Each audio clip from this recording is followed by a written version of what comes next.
राम राम जी सभी को। आज हम बात करेंगे निर्जला एकादशी पर जल दान करने का क्या महत्व है और क्यों जल दान करना चाहिए।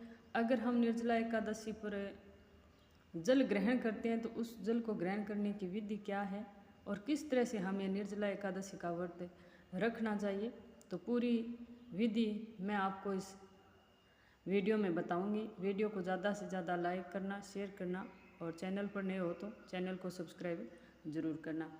2024 इस साल निर्जला एकादशी का व्रत 18 जून मंगलवार को है। यह व्रत ज्येष्ठ शुक्ल एकादशी को रखा जाता है।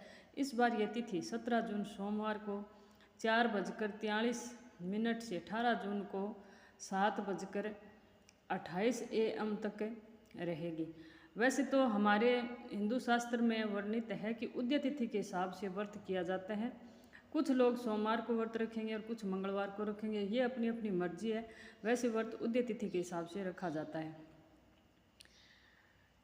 निर्जला एकादशी व्रत एक ऐसा व्रत है जिसे सभी लोगों को रखना चाहिए। 5 पांडवों में से एक भीमसेन भी इस व्रत को रखा था, जबकि यह किसी भी दिन बिना भोजन के नहीं रहते हैं, लेकिन उन्होंने बिना अन्न और जल के इस व्रत को किया। इस बात से आपको अंदाज़ा लग गया होगा कि यह व्रत कितना महत्वपूर्ण है।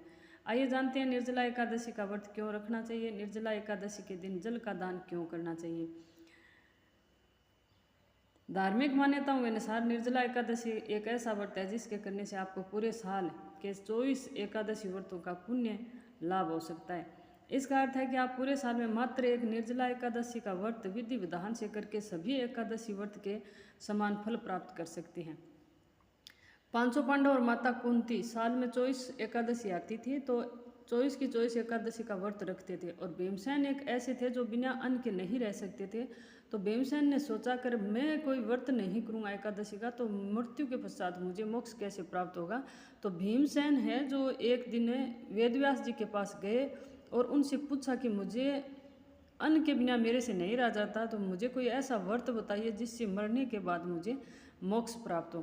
तो व्यास जी ने बहुत चिंतन मनन करने के बाद ये निर्णय लिया कि भीमसेन आप साल में ज्येष्ठ महीने की शुक्ल पक्ष की जो एकादशी आती है उसको निर्जला एकादशी का व्रत रखिए।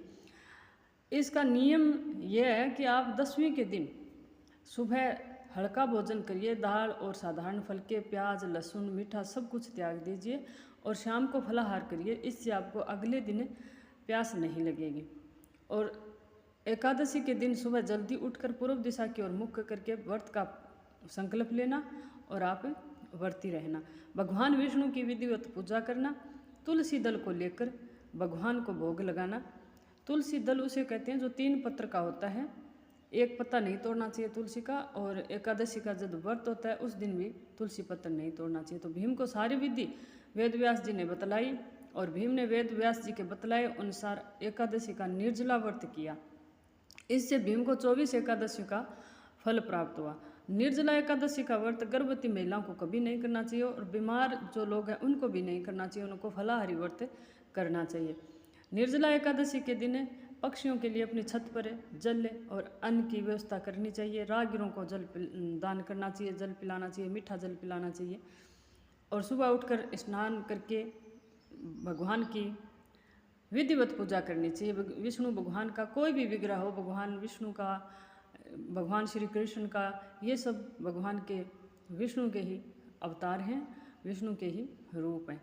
अगर आपके पास मूर्ति है तो आप मूर्ति पूजन कर सकते हैं, वरना फ्रेम में जो कांच के फ्रेम में फोटो होती है वो भी कर सकते हैं। शालिग्राम है तो माताएं शालिग्राम की पूजा नहीं कर सकती, भाई लोग कर सकते हैं।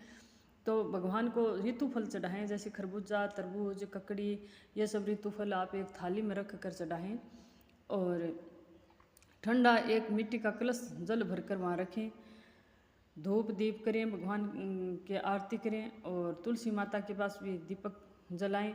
और तुलसी को जल नहीं सींचते हैं एकादशी के दिन तो आप तुलसी माता को छुएं नहीं, दीप जलाएं और आरती पूजन करें। इससे आपको 24 एकादशी व्रतों के फल का लाभ मिलता है। और एकादशी के दिन आप जल ग्रहण कर सकते हैं एक समय। उस जल को ग्रहण करने की ये विधि है कि आप पशुवत जल ग्रहण कर सकते हैं। जैसे पशु जल पीते हैं उसी तरह आपको जल पीना होगा। कैसे? आप एक पात्र में जल लीजिए, उसमें कुछ गंगा जल डाल लीजिए, थोड़ी सी बूंदे, और उसमें आप ठंडा जल डाल लीजिए, शरबत डाल लीजिए, जैसा आपको अच्छा लगे। साधारण जल आप लीजिए, स्वस्थ और साधारण जल। फिर आप उस पात्र में मुख डालकर जल पीजिए। एक सांस आप जितना जल पी सकते हैं उतना जल आप पी लीजिए। और रात को 10 बजे से रात के 12 बजे तक हरि कीर्तन करिए, और उसके बाद आप शयन कर सकते हैं, सो सकते हैं। ये एकादशी व्रत करने का फल मिलता है। 24 एकादशियों का फल इस निर्जला एकादशी को मिलता है। अगर आपको मेरी ये जानकारी अच्छी लगी तो लाइक शेयर ज़रूर करें, कमेंट करें।